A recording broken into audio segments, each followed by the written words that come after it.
Arch Manning gets Texas into the playoffs after all that? The team that's getting bumped for the close losses is Notre Dame. Our defense is really freaking good, Bear. I will dress up like a corn cob next week if they don't cover. They did not profile like a 10-win team. They profiled like 7-win type teams. I can't wait to let 18 to 22-year-olds emotionally ruin me. I made a call, to Vegas. I said, look, we actually need the favorite here.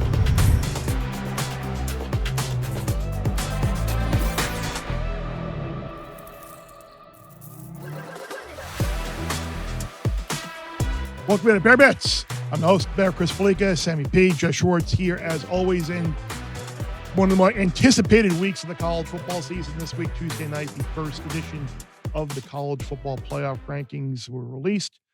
What are we taking away from it from a big picture and a betting standpoint?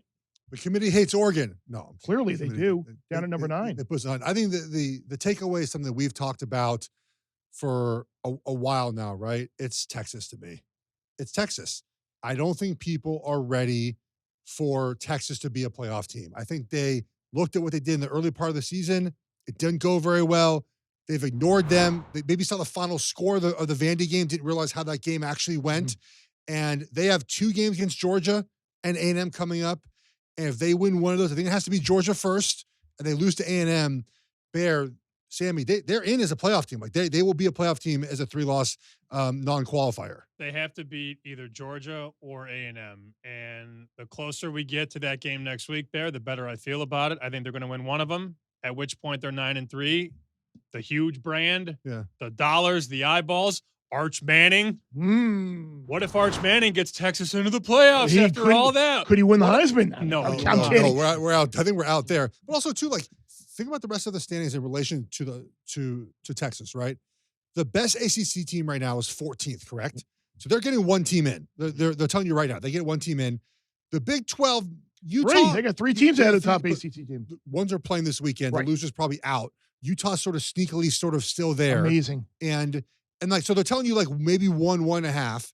The Big 10, if Oregon loses it all, they're out. They're telling you that by where they're ranked. Like Texas is sort of just right there because they're telling you the rest of those teams aren't as good as Texas. No, I think you're right. Like 9-3, but people need to put into perspective is that means they either win in Athens next week or they beat potentially an undefeated A&M team at the end of the year. Like, I'm going back and forth with this, Geoff, because I almost wonder if beating an undefeated A&M at the end of the year might be like the to put a stamp on a playoff type berth. I can see it both ways, but you look, the committee says they want to reward scheduling. Yeah. They scheduled Ohio State on the road in the season opener and a defending national champion. You already have a win over Oklahoma. You've got a win against Vandy. Yes, and look, I know people have brought this up, and it's quite true. You can't forget the near escape or the near loss in Mississippi State, the near loss at Kentucky in overtime, but they did win the games. And if you're looking at who can you play, who you played, who can you beat, if you got a win against Oklahoma, Vanderbilt, 2 top 15 teams, and at another one, not going to be many teams in the country that can come close to that. I think we are so enamored with like close losses. If a team is 8-0 and has only close wins, I should say, like we get so enamored with that. But Texas also has been, to your point, like ranked teams. Like to me, I don't really worry about they beat someone by 3. It's college football. Like they're going to have ups and downs in that season. They've won the games they have to, but Bear, I do think that they have to win in a specific order. I think they have to beat Georgia. Okay. Because if they don't beat Georgia, they're going to drop, what, Sammy, to 16, 17? They got to get back in the top 10 because the way this is going, if Memphis is not ranked, they won't be in the top 12, and the ACC team is not in the top 12, they both go. So you have to be in the top 10 to get in. So I think it's got to be Georgia and then close loss to A&M. Yeah, I was going to say, you mentioned close losses. The team that's getting bumped for the close losses is Notre Dame. Like, I think we've gone from Notre Dame being underrated, and it was like, oh, well, watch out for Notre Dame, to now Notre Dame being a little bit overrated. Look, we all think they're good. They power rate highly, but they did lose to Miami. They did lose to A&M. You could talk about the fashion in which it was. They did beat SC, but the fact that they're 8 spots ahead of Miami, I think is kind of laughable right now. I would never lay 380, and I'm laying a big number with Notre Dame, not that number. I'm laying a different number, which we're going to talk about later in the show. As for the projected first-round games, what we're going to see, blowouts. I got spreads for Jeez. you. Georgia 19.5 on Memphis. Ole Miss 16 on Virginia. Notre Dame 8 at BYU. And then you got the coin flip between the Ducks and the Red Raiders. You're going to see more blowouts in this first round. Coins, that'd be Texas Tech Oregon would be a very good game. Played last year, right? 2 years ago. Yeah. No tortillas this year. Would you be interested in, we talk about bets to make in it, James Madison to make the playoff? No?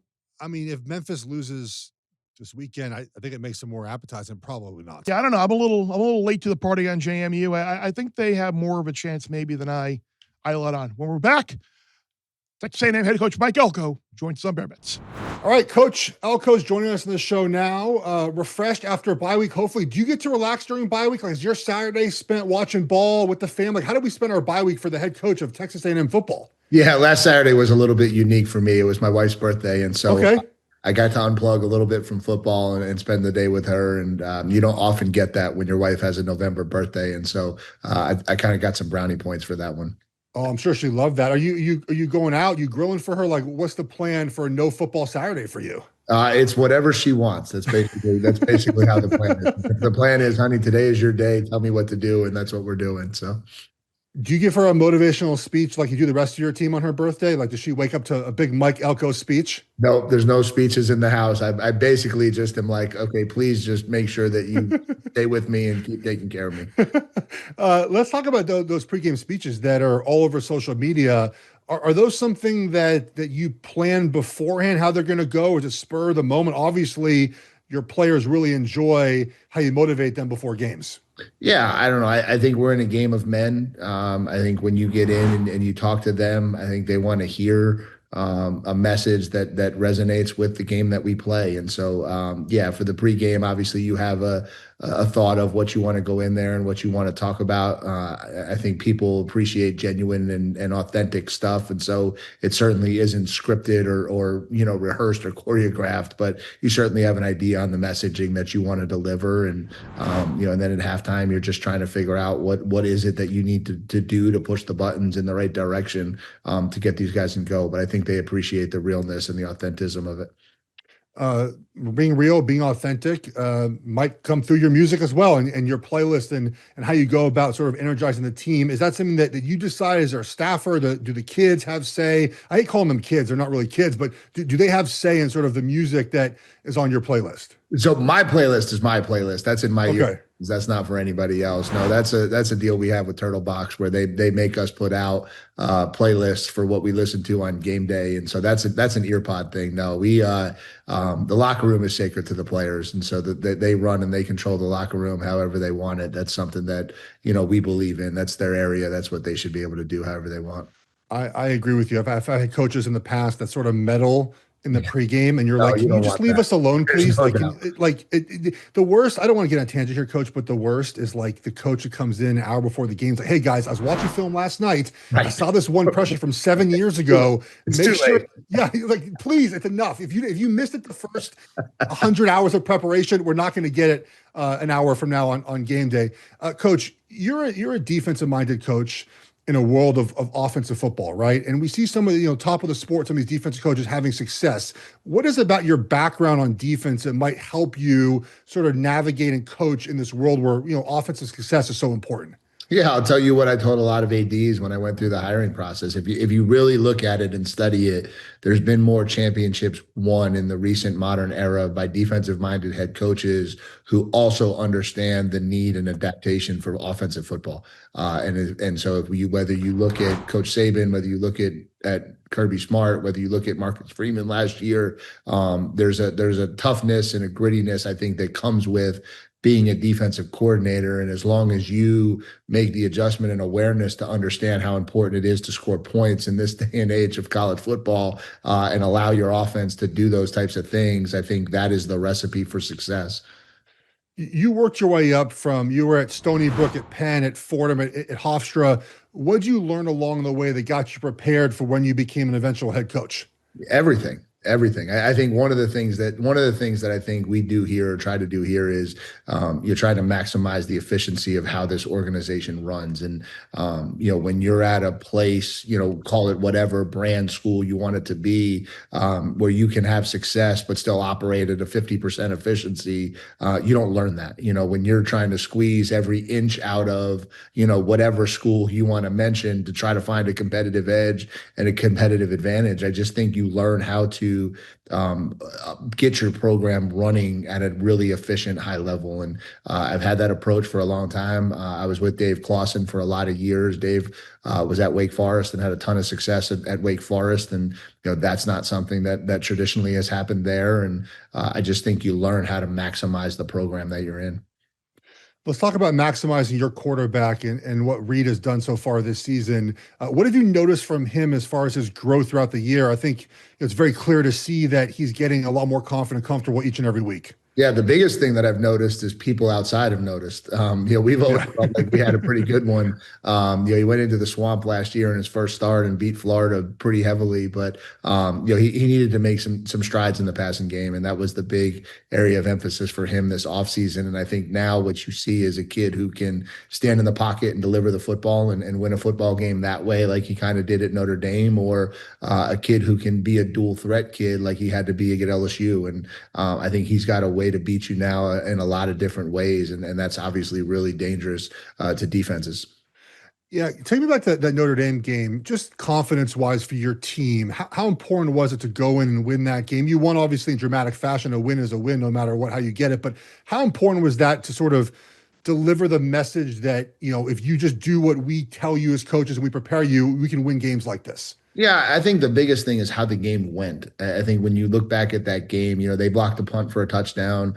They got up on us early. We got down late. We got a kick return called back because of a penalty. Like the way the game went, it didn't script like a fluky upset. It scripted like we overcame a lot. And I think when that final drive went into the end zone, the confidence that was built through that, I think was really important. And so I think we won a road game on the road against a top 10 team at Texas A&M for the first time, I think, since like the 70s. Obviously, that's something that we needed to do in order to become the program we wanted to become. And I think that kind of has sparked us a little bit.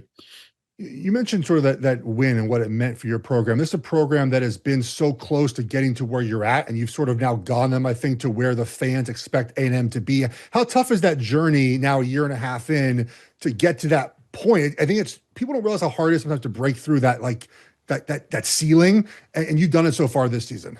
Yeah, I think we tried to ground ourselves in reality when I got here, and we talked a lot about like this thought process or this mental edge of you can sit around and talk about what you want to be until you're blue in the face, but if you want to actually become something, here's a blueprint to success. Here's what hard work looks like. Here's what putting in the hours looks like. Here's what being a professional football player looks like. Here's what it all looks like. And if you want to be successful, this is it. And if you want to just be the guy that gets to raise his hand that says he wants to win, but doesn't actually do anything to accomplish it, then let's just keep doing things the way we've done them, and we'll continue to struggle down the stretch and not get the success that we want. I'm an offensive lineman. Got to ask you about your offensive line this year. I think it exceeded expectations. Pressure rate, one of the best in the country. Sack rate, one of the best in the country. Obviously, you're able to run the ball with your backs and your quarterback. Talk about how that unit has come along this season. Yeah, we've got a really experienced veteran group. I think our O-line coach, Adam Cushing, does a phenomenal job with those guys.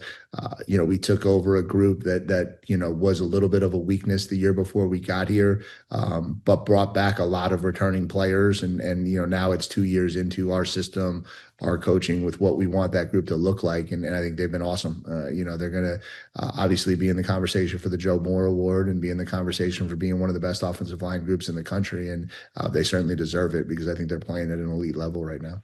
I should have worn my Joe Moore Award shirt, Coach. I'm on the panel. I'm one of the I'm been doing it for years now. It's a very. I didn't realize who I was actually plugging them to, but now I know. I'll text the group and be like, we got Coach Elko for his offensive lineman. I've been doing it for years.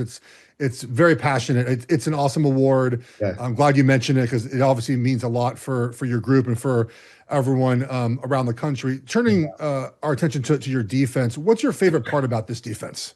Yeah, obviously we're pressuring the quarterback at a really high level. And if you talk about being a successful defense, it starts there and how you can make the decision maker uncomfortable. And so we lead the country in sacks right now. We've got a difference maker on the edge and Cassius Howell. And I think our secondary has really taken a step forward this year in the pass defense and not allowing explosive passes. And so when you combine those two things together, we've been able to get people into some really bad third down situations. And obviously that's a huge advantage for us on defense.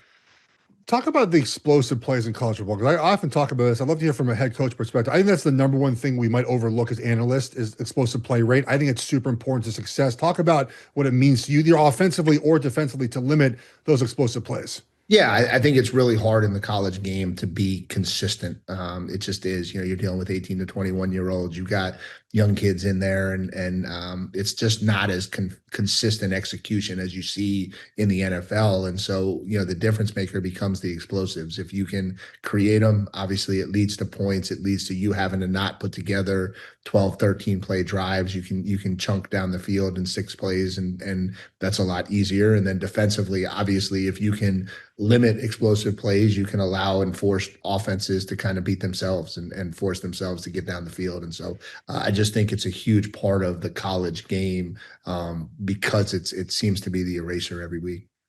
With so much technology and analytics now, as a coach, how do you balance what you're hearing from, I'm sure, your analytics guy in a situation versus, I knew you'd like this, defensive guys tend to like this question a little bit more, versus like the gut of how the game is going. You do have a defense that you can make the case, if we punt, our defense can handle it, right? Like, so how do you manage those situations in those moments? Yeah, I chuckle because I think the most important thing is common sense. I think you have to understand that what analytics is basing things off of is a probability of success rate that was predetermined on Tuesday. But in the game, you've got to be able to change with how those probabilities might be different. We were playing, Auburn early in the year, and it was a defensive struggle. And, the book guys telling you, hey, like, this is a go and on 4th and 4. And I'm looking at him and I'm like, this is a go on 4th and 0.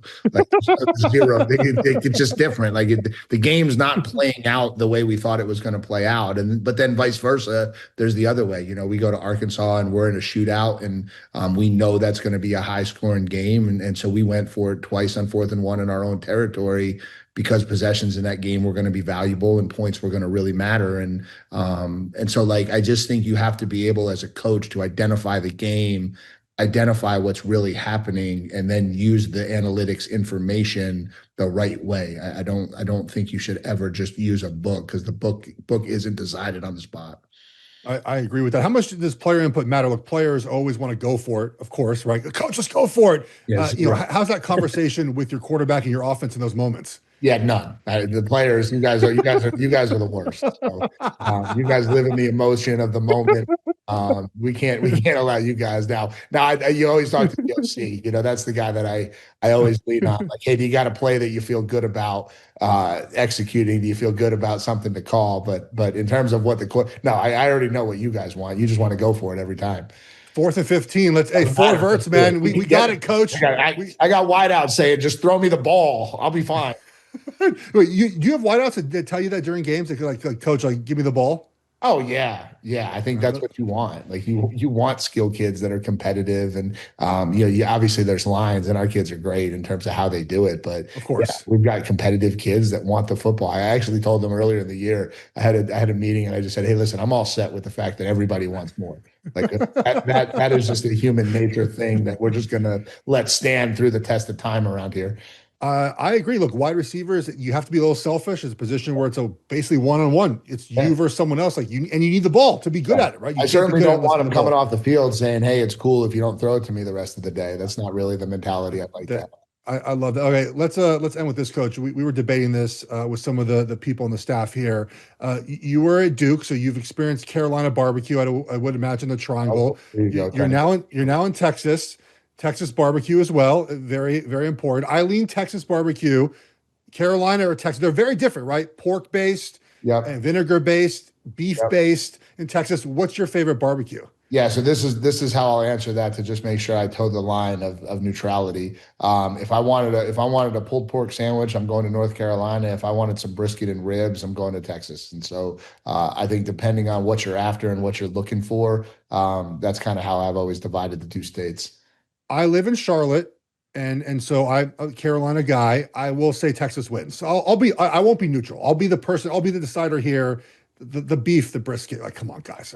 Beef ribs, like, come on. And I went back and forth. So I was Winston-Salem, North Carolina, to here as the defensive coordinator, back to Duke as the head coach, back to here. So I've bounced between. So I've gotten that question quite a few I'm sure. years. Yeah. Well, Coach, we really appreciate you joining us. Good luck this week, and good luck the rest of the season. Thank you. Yeah, I appreciate you guys having me on. Thank you to Coach Elko for joining us. Catch the full interview on our YouTube page, youtube.com/BearBetsPod. And let us know who's going to win this game between A&M and Missouri. We know who's going to win the game. We know who's going to win the game. Because the Bear Bets podcast is undefeated so far this season. More importantly, who doesn't come on our show loses and then gets fired. So that's also very true. It's worth mentioning that as well. But look, we're not going to mention names though. No, we will not. You've done it before though, but we won't do it today. What I find so interesting about this game is for A&M, it's real now. Like, it's real. This is the first time this program has been in this spot with Elko and been in this spot in a long time where they have a 3 next to their name in the playoff committee. People are talking about them going undefeated. They're talking about them in terms we haven't heard in years. We talked to Coach about this. Again, it's on our YouTube page about the expectations, Bear. I'm curious to see their psyche in this game, knowing that they're actually ranked number 3 in the country.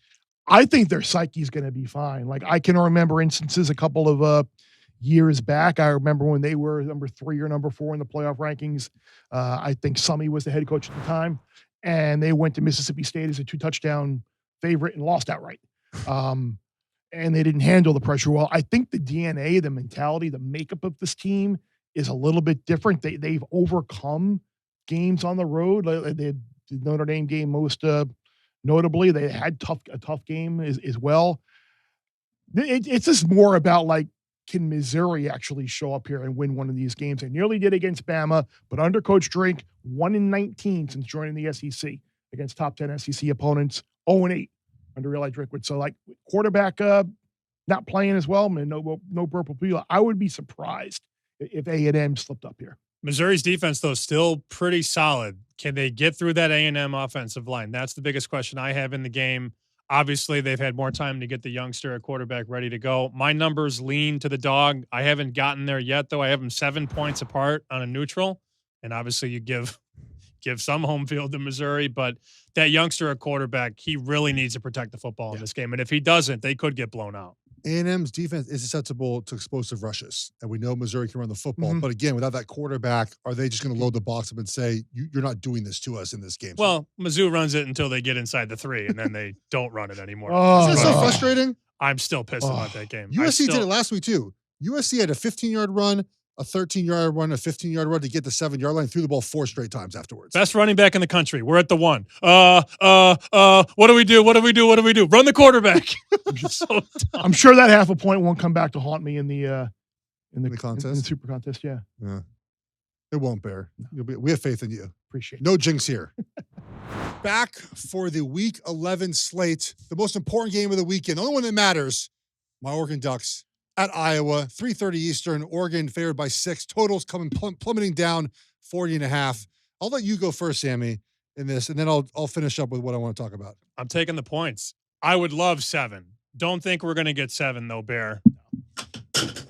Wow. I will dress up like a corn cob next week if they don't cover.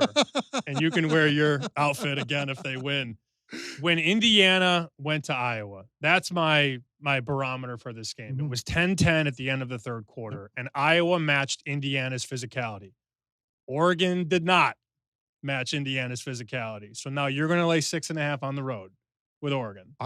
Don't look at me. I'm not laying anything. Well, you're dressed like the duck. I'm not laying anything in this Just game. 1 point more. That's all he wants. I thought you were going to bet Oregon. No, he wants 1 point. We've been through this. He doesn't bet his teams. I don't bet my teams unless I take them only if they're like a favorite. Like I would take Oregon in this spot, but I'm not taking them in this spot. This game to me, look, it's going to be a 3-point game in the fourth quarter, either direction, right? Both teams want to do the same thing. They want to control the clock. They want to run the football. They want to play great defense. The thing about the number one thing I'm looking to see is Oregon offensively going to be aggressive? I think the fault in the Indiana game plan was they were passive. They let the Indiana defense decide what the game was going to be. If we offensively come out with an attacking mindset, Bear, I think we have a much better chance to win this game. I think the one thing people are getting wrong about Oregon in general, but is that our defense is really freaking good, Bear. And I don't think people have paid attention to this yet. Indiana had a negative EPA against us. Like, we played well enough to win the game on defense. Short fields. We've allowed 0 touchdowns with our ones in 3 games now. We're 7th in the country in points per drive. If we can just play it that way on defense, but be attacking on offense, we have a chance to win this game. And you mentioned something on Monday about like the teams that Dan Lanning has lost to. Yes. This time in Oregon, but usually throwing the ball. And I went back and I'm like, you know what? He kind of knows what he's talking about. Only Oregon State was the only game. You look, 5 of the 7 losses, the team threw for at least 315 yards in the game. Yeah. 14 yards an attempt. Iowa hasn't thrown for 300 yards in a game since 2019. Just in case you're curious about that. Their high this year against a powerful opponent is 192. So again, we're not looking at an offense that's going to be able to throw the ball and loosen that Oregon defense up. And the other thing, we know that there was that run like 2015, 16, 17, where Iowa kind of had that Kinnick magic, and they would upset these top 10 teams. They beat Ohio State in 17. That's what it was, the big one, Last 6 games against top 10 teams, Iowa's been outscored 215-34 and hasn't scored more than 14 points in any game. Ooh. So, did you get that from the prop queen? No, I actually researched this one on my own. I kind of looked it up and did my own research. Damn it! I do think she's on vacation, isn't she? I think so. I do like the under in this game, even at 40.5. I don't think any team score more than 20 points. As good as much as I want Oregon to be attacking, Iowa's defense is legitimate. It's very good. They don't allow explosive runs. Like, it's going to be a bear to score on them. And I think that this game is going to be under even 40.5. Reports of wind too. 20 mile an hour winds potentially. Rain too. Totals come down from 44 to 41. We'll see where this closes. Just wait. I want a cam on him when Iowa blocks the first punt. Because it's going to have first. I mean, there's going to be multiple. Maybe not the first of the game, but they're going to block a punt in this game. We are good at special teams. That's one thing about this game too. Like, I love the we. I love the we. Special teams. It's funny though. Oregon did make their punter available for media this week, which I thought was very funny. And their uniform reveal was with their long snapper. That was kind of funny that they just include the special team stuff in a little Iowa troll, this weekend. A little troll on for instance special teams. There you go. Yeah. More dangerous game for Oregon. This one at Washington or home USC. This one for sure. Yeah. But look, Iowa is a very good football team. Like, there's no doubt about it. And their style of play makes it very hard because they don't make mistakes. And if you make a single mistake, you lose the game. And so that's what makes it so hard to play Iowa. Big game in the Big 12. 2 teams ranked in the top 10. Texas Tech hosting BYU. Texas Tech's favored by 10. I'll just put my chips right there. Just be very quickly on Texas Tech. This feels a lot like last week, Bear. You're a BYU hater. I am. Every week you're betting against BYU. Have I bet against BYU yet? No, I don't know. Bear does. I only bet Big Ten games, supposedly. Only bet Big Ten games. I think I bet against BYU twice this year. I bet against. I had Utah. I had Utah and I had Colorado. Yes. And the Colorado covered. They have 2 games this year. They're 8-0. Good job. They have 2 games this year with a post-game win expectancy around 30%, which is not great, obviously. This feels a lot like last week where Cincinnati's ranked on the road, facing Utah. Utah's favored by 10. That game wasn't close. I have a feeling this one resembles a lot of that. I think Texas Tech right now, the way they're playing with their defense especially, can really cause problems for BYU's young quarterback. If BYU gets behind it all in this game, that feels like a path for them to really get blown. They have to stay ahead in this game. I love the favorite here, and I don't generally love laying big numbers, but this BYU thing is not supported by the odds makers, Bear. No. They're just not. And I sort of warmed to this idea once I was texting with some people about that price on Notre Dame BYU. And I realized at that point in time, oh no, I had the Home Alone moment. My BYU number is too high. And I realized I was wrong and the market is right. And I think a lot of what you said is true. They don't have the offense to play catch up. Yeah. So as long as the Red Raiders protect the football, this could get ugly. And they get the running back, Joe Martin, back this week, supposedly. which only helps if you're able to play from the lead or keep this within a one-score game, which I don't know if they're going to. I think I thought Texas Tech, like prior to the season, like I wasn't fully in. Like I thought there was a pretty wide disparity in between ceiling and floor. I think Texas Tech is really good. And like, I don't know what awards markets exist out there for Butkus, defensive awards that like, but if Jacob Rodriguez isn't winning like all of these, like what are we doing here? Like he is an unbelievable player, impact all over the place on the defensive side of the ball, intercept, forced fumbles, tackling machine. He's a stud. But you're right, with this number, it's like a historic type number. Like I'd love to go back and look at the data and the history. You go back. I got since 1978 odds back to then. Only 3 times in the regular season have we seen a team 8-0 or better, a double-digit underdog. So one was Indiana last year, which got blown out at Ohio State. Another one was 2019. Baylor 34-31 covered at home against Oklahoma in a really great game that I was at. And then 1988. Remember that Arkansas team went You're down. probably there too. 1988 was 2 years before I got to Miami. I remember it was Barry Foster in Arkansas. Of course it was. 18-16 at Miami, which wound up. Of course it was. Yeah. How could forget that game? It was a great game. I think they went for 2 late. It was Barry Lunny, I think, was the quarterback for Hogs. I wasn't even born yet. I was born in '89. I have no idea. I was a couple years old there. We have a clean sweep here, though, on the favorite. I think we're all on top. If I was watching this show in a bar, I'd be like, "Take the dog." What can go wrong? BYU fans just loving this right now. You know what's funny too with the rankings, and like I get it, they're undefeated, and you have to put them somewhere, but. And you alluded to it with the power rankings when you were talking about Notre Dame and the Vegas. Like, in what room, in what world do you like have all these metrics and teams and power ratings and numbers, and you come up with BYU's the 7th best team in the country? They're not even close. I can tell you exactly where I have them. I'll speak for my numbers only because that's all I can do. BYU I have is the 18th best team in the country. Sagarin's got him at 23. Okay, so Sagarin's even lower. Yeah. Again, my number's too high, which I already talked about on BYU. But there is something to be said for winning games, and they have. And they've covered, too. That's the thing. They are 6-2 against the spread. Good teams win. Great teams cover. Of course they do. Alabama hosting LSU. Bama also a 10-point favorite, total 49.5 here.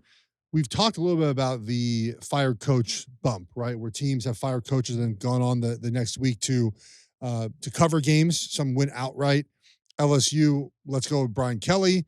In the span of that time, they have a new president now, right, and a new AD. They have a lot of newness. Again, do they kind of like? I'm like confused. Well, okay, like, so I've heard like acting interim. Like, okay, so I think what happened is this. Confusion down there, shockingly. I think what happened is they promoted the like assistant AD or the up to like full-time AD, but the new president came in and said, "I'm evaluating his position." So like it's not like. He's not given the job until the president decides the new. I think that's the way it's going. He isn't. Okay. That doesn't at all have to do with anything about this game. But it might have everything to do with this game. Correct. So this dead cat bounce with a new coach. I don't even know how to make it a thing, like a football thing, except if LSU just did not like Brian Kelly as a person, which it seems like that's possible. Maybe they play better in this game. But I don't know why their offense would be better all of a sudden because Brian Kelly's gone. I just want Ty Simpson to play well, selfishly. I do laugh. Now he's not the Heisman favorite anymore because they had the bye last week, right? He was the favorite, then they had the bye, and now it's just musical chairs every week. Who plays well and slide up, slide down. This would be another quality SEC win, even though LSU isn't as good as I think a lot of people thought coming into the season. It's still LSU, and defensively, they are still fine, right? It's nothing that they've done defensively. No, it's just offensively. They're an offensive mess. So I want him to have a big game, maybe 3 touchdown passes. Hell, I'd love 4. I'd love 5, but I think a 3 touchdown performance, 6 would be great too. Oh, yeah, I feel like LeBron. Defense is great. not 2. Yeah. Other than having about a half 100 hung on them by A&M a couple weeks ago. Okay, Mendoza beats UCLA and Maryland, and we're like, we're gone. Exactly. I think he had like 160 yards passing against UCLA. It's just so stupid. Nobody's beaten more opponents that have better rankings than Ty Simpson, and he's going to have another big game, and we're going to be talking about him all again next week. Julian Sainz winning the Heisman. Probably. I think it ultimately comes down to winner take all in Indy. 12-0 Ohio State, 12-0 Indiana. Winner gets the number 1 playoff seed. Winner gets the Big Ten title. Wait, is Heisman voting before or after that weekend? It's that weekend. It closes that Tuesday night. Why aren't you a voter for Heisman? No, who wants me to vote? I want you to vote. I have someone who actually like watches and cares. And well, then you couldn't bet on the Heisman either. That'd correct. be really bad. I'd rather be able to bet on. Would the you Heisman. save money though that way? No, not last year. Last year put us up for good. This year is going to be an L. We had 2 preseason positions. We had Carson Beck. We had Jeremiah Love, who's playing well now, and I have a John Mateer that's not going to see the light of day. I had a great number of Mateer. Simpson's my last bullet. Dinner on me if he hits. Okay. Perfect. Okay. See, that changed everything. everything. Gonna meet up with the big guy. The big guy. You looking for the big guy? Dinner last night was good. Should I tell that story? Yeah, that's why why not? I said it. It's a digital portion of the podcast. I'm usually first to dinner. I could tell Geoff was hungry because he was first to dinner. And I get to the restaurant, Angelo's. Yeah. On 57th. And I get there and the host says, "Can I help you? I'm here for dinner. I'm meeting somebody upstairs." Oh, you're here to see the big guy? I'm like, yes, kind of. Good pizza though. I don't call him that. And then Geoff's sitting up there like, "You ready to eat?" I was a little hungry yesterday. So great pizza. It was awesome. It was delicious. The big guy. Delicious. You here to see the big guy? Yes. Delicious. Yes, I am. Any flight issues yesterday? You're good. I'm good. I'm worried about today. We'll see how it goes today. You should be more concerned because you have to fly Saturday morning from Iowa back to your home in Connecticut. I'm so ready to get stuck in Minneapolis on Saturday. So ready. Can't wait. And according to the YouTube I got to keep the perfect streak going. Every week there has to be a delay or a cancellation. And according to YouTube comments of our last video, people do like us talking about a lot of travel delays. So yeah, so it's good. We'll keep doing it. And people please keep commenting, please. People like to see that we're relatable and we go through the same crap that they all go through. They probably thought you fly private plane though. That's my guess. The only time I flew private was when I was my former place of employment. You would text me pictures on the G5. When we would fly from the site of game day to the site of the ABC ESPN primetime game, if it was a different location, in order to make sure we got there on time, we would fly private. Yes. Notre Dame, Navy. Notre Dame's favored by $1 billion this week, 26.5, total 55.5. It feels like this is going to be a Notre Dame blowout, as we've seen very often recently in these games. Especially being they played so poorly last week, and you see where you are in the playoff rankings. This is a lay it or pass. No way I could take the dog here. I was actually talking with somebody commenting on Instagram about this game because we talked about this on the Monday show on the look ahead, and at that point the number was 25. Remember? Seen it, yeah. And here we are, 26.5. There's a 27 at a couple places in Vegas. I don't think 28's impossible. If you like the dog in this game, just wait. I don't know what's the case for Navy that they eat up so much clock. Here's what I've heard. Well, they're going to just run the ball and keep Notre Dame on the sidelines, and they're going to muck the game up. But Notre Dame's going to score every possession. Who is stopping that running game? So the athletes. Yeah. It's not even a fair fight. And look, I'm a Chicago kid. I could care less if Notre Dame is good. In fact, I think their fans are obnoxious. But they're going to blow Navy out here. They're going to blow. But I've got the playoff ticket, and I'm betting them today, so I hope they blow them out. Good. See, we speak with our wallets. Navy's defense, points per drive, 103rd in the country. Against the run, they're 101st. They allow a ton of explosive plays. There's no chance they stop them unless Notre Dame does really. And I think the point is that the Navy's defense also bad against the pass. But Notre Dame can also throw. Right. Like this is and not. They also didn't play well last week, so you would imagine a team that's as good as they are plays much better. And I think they take Navy seriously, which I'm not sure they took BC very seriously last week. There are going to be 2 touchdowns in this game via the pass because Navy is trying to stop the run. Because that's all they're going to do. And then CJ Carr is going to hit a play action pass to a wide open receiver. And now it's 21-0. Now what do you do? By the way, they allowed 345 through the air to Temple. 381 through the air to FAU. Is that good? Temple? Yeah. Temple, who, by the way, I came so close to putting Temple on my card this week because why wouldn't I want to bet Temple +7 against Army the week after they allowed 3 Bills rushing against East Carolina. Why wouldn't I want to do that? That's a perfect Bear type of bet right there. But I was like, you know what? I could look really, really bad and really, really stupid early on. That like Army might it might be the exact opposite. They might not stop Army one time. Well, you know what I've always said, Bear? You can lose Alabama on your own. Uh-oh. But when somebody tells you to take Temple, you know what I'm saying? People can always lose the marquee games, but when you give them Temple, what happened? He just got a text from Delta. I saw it pop up. Did you get a text? I saw it pop up on his phone. My watch just buzzed as you were saying that. I thought he was laughing. I thought he was laughing at my story. I saw the Delta symbol pop up on his phone. I saw the Delta symbol delayed? Pop up. We're sorry that your flight, Delta 2312 from Newark, New Jersey, is now delayed by 59 minutes. Oh, Bear, already. It's been a bad travel year. I saw it pop on your phone. I felt the buzz, and I'm like, oh, no. This is right when about the time. I looked at my phone, too. I'm like, I didn't get no. anything yet. So there we go. There's your instant reaction. Yes, we are delayed again. You could take us to lunch. It's perfect. I got Well, but the thing is, too, now Bear can spend extra time in that Delta lounge. That's right. He's not taking us to lunch. He's going to go take his shoes off in the Delta lounge. Are you in Newark, you said? Yeah, I'm Newark. Oh, I'll come join you. The thing is, we got the ride to the airport scheduled for 2:30, so I would like to go to lunch, but I want to keep the. Yeah, I understand. Okay. Are we going to lunch, Penn State, Indiana here? So this means now I'm going to get stuck in Atlanta and miss my connections. What that's going to be? What's that's going to mean? Probably. We're going to have some. Wait, you fly from here to Atlanta to Iowa? Oh yeah. Not a lot of routes into Cedar Rapids late in the day.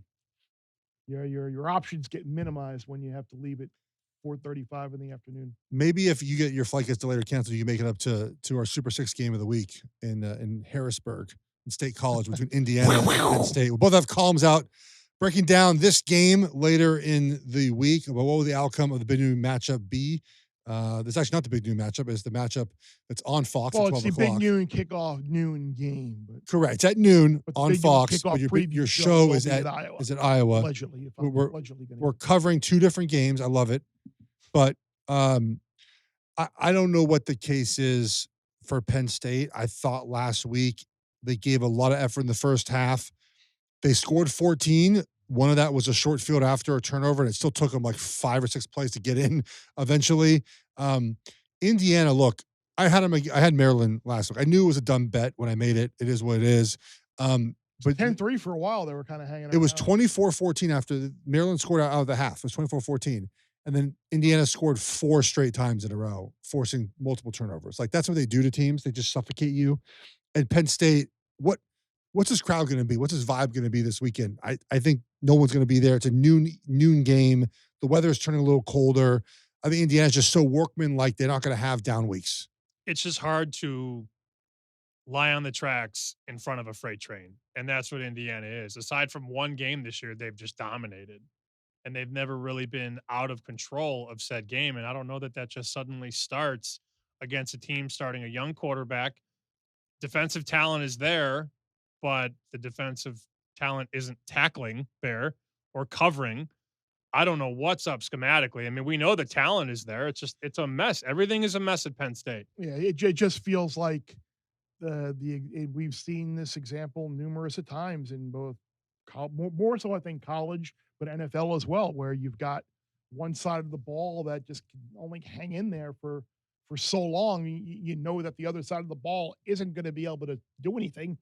And it's a clear example here. Offense can't score. I mean, they had a chance to get in the back door last week. I think they had first goal at the 9 and ultimately couldn't get it in. So yeah, it's Indiana or pass for me here. Again, I think what we saw last week in Indiana just continue running. I think we're going to see more of the same here.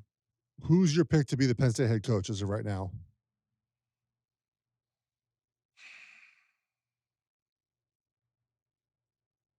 It's a good question.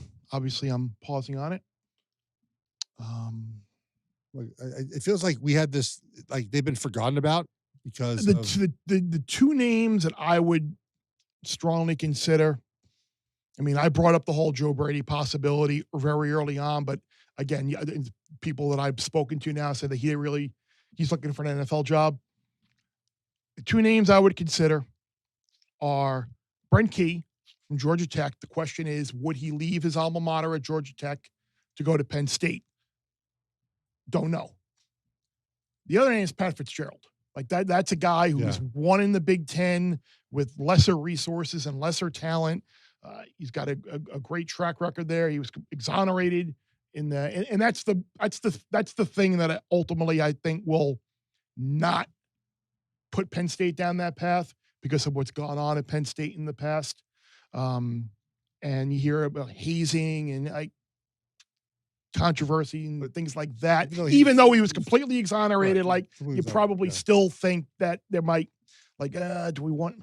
But I would, if I'm a school out there looking, I would hire Pat Fitzgerald. He needs a job. He's got to get too good of a coach to not in this cycle with all these jobs. There's no way that a team should not hire him. He will have a job somewhere, I would imagine. I see some Penn State people liking Jeff Brom for possibly for this job. Another guy who would have to be put in the position of leaving their alma mater. Correct. Which again, and one thing that, and I can't remember who it was that said this. If it was on our show or if it was said, it talked about hiring coaches, and one of the things that people may keep mentioning Brian Hartline, and some people say, "Oh, do you want to hire a coordinator?" And you look at some of the guys who have been hired lately that didn't have any head coaching position. Dan Lanning, by the way, didn't have any head coaching experience. There are a lot of guys who haven't had any head coaching experience that turned out to be pretty damn good head coaches. So don't let the fact that they haven't been a head coach deter you from hiring them. I think the best hires, when you go into the process, you have just no markers for what anyone has to reach. You go into it with open mind. You might think you want experience, and you realize that the best coach for that job is someone who doesn't have experience. I think if you go into it wanting to get someone, you'll find that someone that often is not the right person. So I hope Penn State and all these coaches, all these hires are doing it in that way. Kalen DeBoer won everywhere. Yeah. Kurt Signetti won everywhere. The next guy, I'm saying it right now. I've said it before. Chesney. You're the JMU coach, right? Chesney needs a shot. It worked for DeBoer. It worked for Signetti. Yeah. I'm a big Chesney guy. What about the little rumor yesterday that was dropped to the college football pond of Lincoln Riley at USC potentially wanting to get out, or someone trying to hire him? That was thrown in by a very prominent college football personality who knows. He has people. He knows things. He hears. I could see it. I mean, I wouldn't any of us, if it was at the very least, by putting that out there, you are going to make yourself a commodity, and you're going to put yourself in a position where USC is going to have to address it and say, okay, we don't want you to leave. We're going to pay you more money. What's the fit for him? What SEC? It would be SEC. That's the question. The question too, because people always said, "Oh, Lincoln. The reason he left Oklahoma is he didn't want to coach in the SEC." I don't think that's true. I think he thought he had a better chance to win a championship at USC, and he realizes now probably it doesn't matter. So maybe he'll just go to a place and get better talent. I don't know. USC's recruiting class next year is really good. Very good, and the player personnel guy they brought in from was very good. They're a stock that you want to buy for next year. No, it's USC. We don't want to do that, Bear. You don't think they could be a playoff team next year? I don't know. I hope not. You hope not. Let's hope not.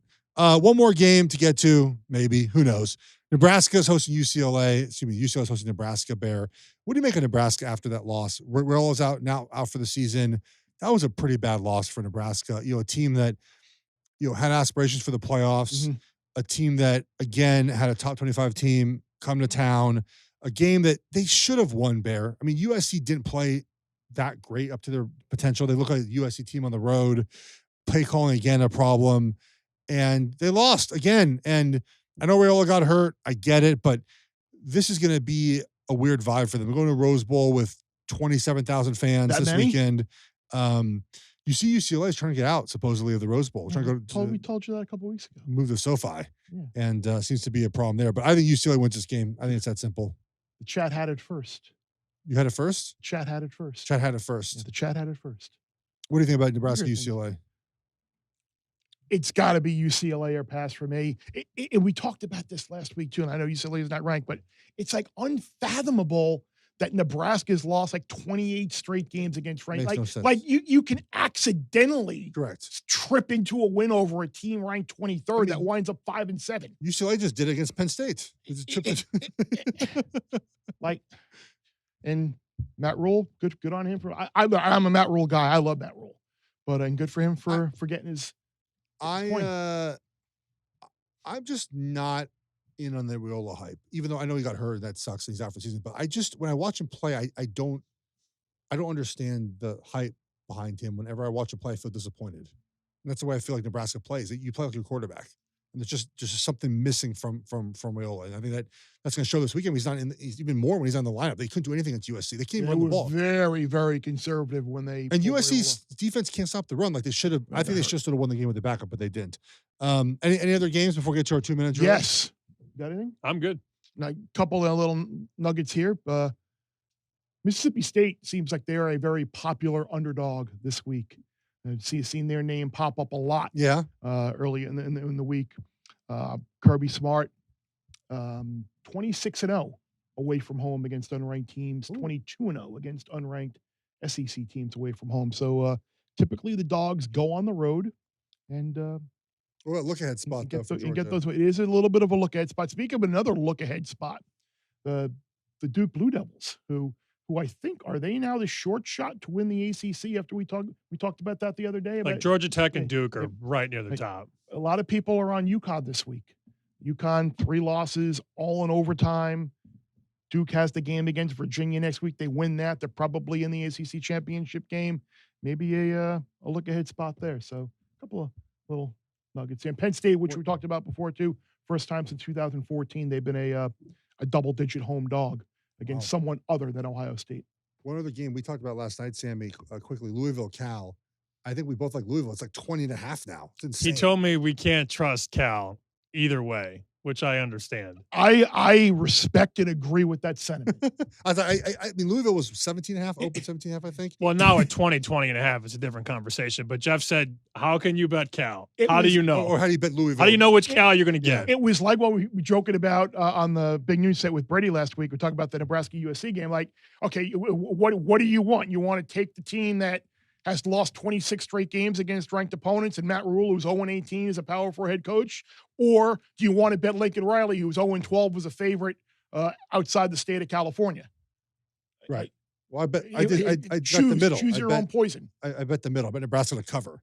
They lost. Nebraska to cover, yeah. USC to win. Yeah, there you go. When we got off the set last week, that line went from 6 to 4. Oh, I thought we were for sure going to lose. The CLV thing, I can't stand it. I actually wound up breaking my own rule, and I took USC. I know. I saw you tweet out in contest. the Friday football and the Friday Invitational. Yeah. By the way, Bears picks. Go to his Twitter at Chris Fallica. He puts them out on Friday, right? You put out usually Friday night. Your Friday Invitational wagers and your contest wagers. So if you want to follow along with Bear, you can do that. You can always follow along with us on social media or leave us a comment who you think's going to win any of these games, what side you're taking, what total you're taking. We'd love to get your comments there on Instagram. Let's get to our 2-minute drill now.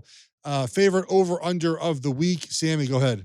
I'm not lifting this play from somebody else. Let me be very clear about that. There were some things thrown my way when I said North Carolina under Bear. I don't know. We didn't hear that until a couple of minutes ago. All I know is I saw someone prominent give this out. Aggregator Sammy. And then I saw someone prominent give this out. By the way, Carolina, if they win this weekend, they have 4 wins. Wake Forest, Duke, NC State. If they win 2 of those games, they're a bowl team.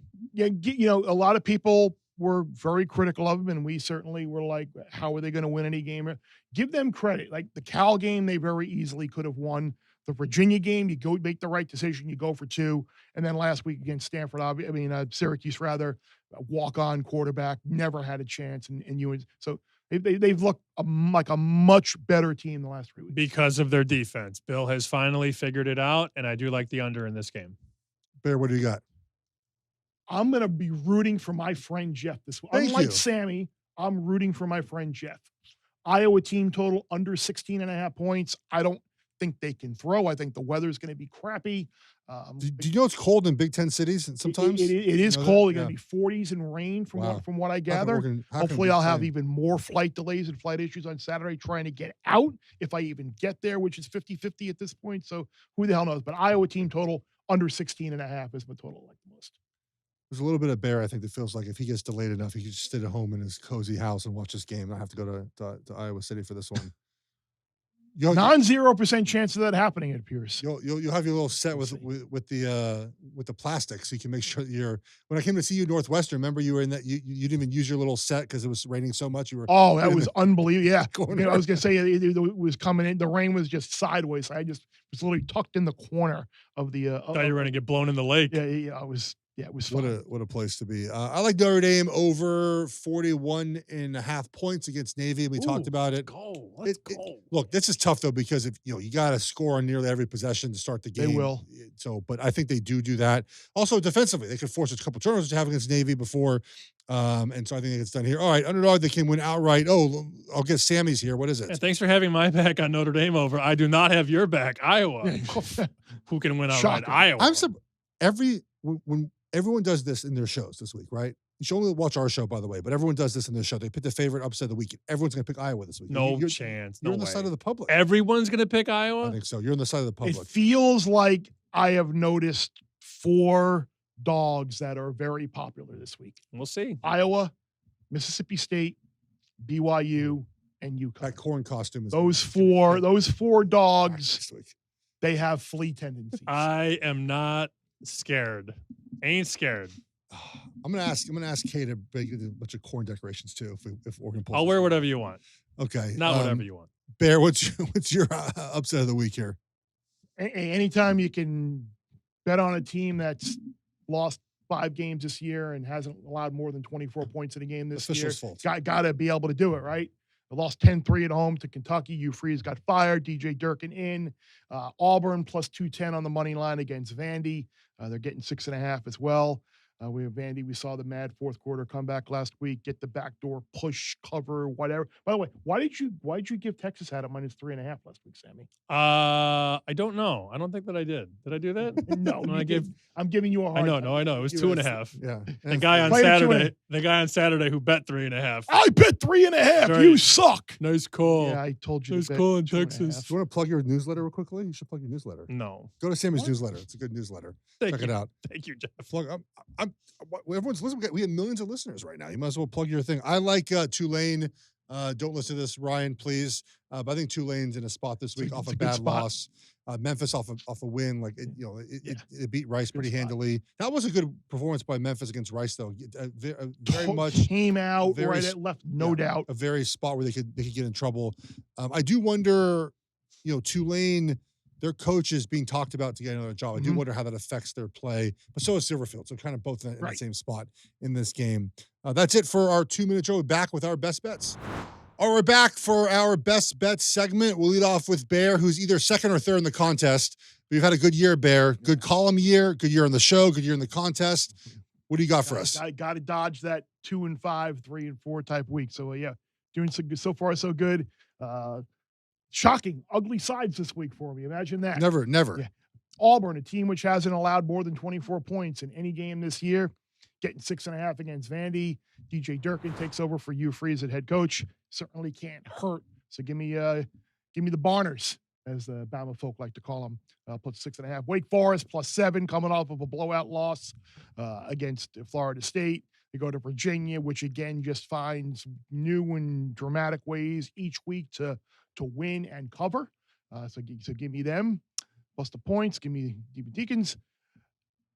I might hate myself for this. Nope, it's the right one. It's right, Bear. Wisconsin plus 11.5 against Washington in 63 drives this year on offense against Power 4 teams.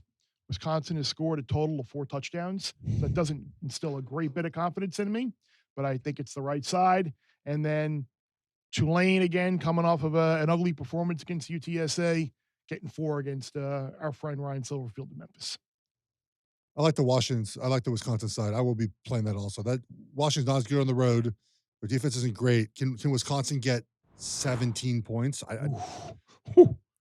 Washington's played 2 good defenses here. They scored 6 and 7 in those 2 games. Correct. So that's why I think it's an eye for Wisconsin here. You want to talk ugly sides? Purdue almost made my card. Ooh. I couldn't. I was just hovering over it at plus 30.